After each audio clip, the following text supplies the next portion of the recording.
Stando al Sun, per Alexis Sanchez non ci sarebbe spazio nel Manchester United.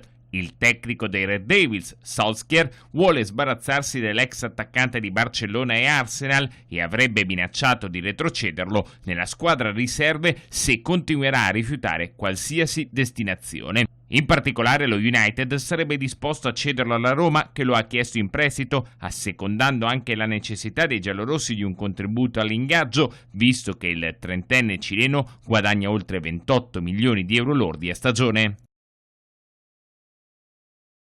Si chiama Tuned Mass Damper, tradotto ammortizzatore a massa accordata, ed è il rimedio studiato per evitare qualsiasi tipo di problema di oscillazione allo stadio Meazza, dopo le voci degli ultimi mesi sulle presunte vibrazioni della struttura.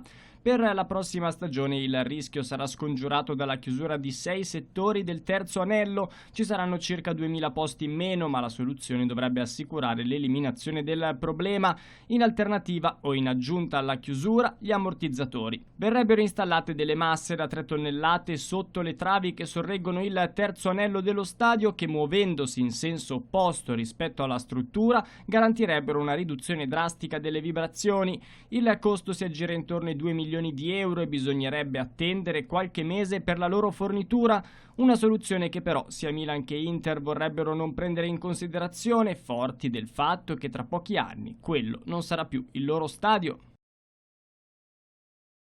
Ora è ufficiale, per altri 5 anni nel paddock della MotoGP vedremo anche la KTM. La decisione è arrivata in occasione del Gran Premio d'Austria, dove la casa austriaca e la Dorna hanno raggiunto l'accordo. Abbiamo preso una decisione per rinnovare il nostro soggiorno in MotoGP e impegnarci in altri 5 anni, ha commentato il CEO di KTM, per poi sottolineare dicendo: sappiamo di essere fermamente sulla strada giusta e abbiamo già fatto buoni passi in meno di 3 anni. Come parte di questa prospettiva vogliamo dare l'impulso alla Moto3.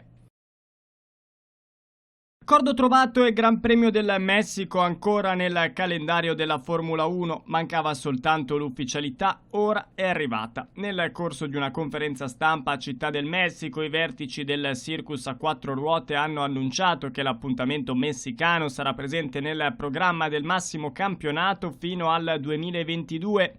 Determinanti per la decisione i riscontri economici e di pubblico nel corso delle ultime edizioni, tali da convincere gli organizzatori e i gestori del circus a dare il via libera.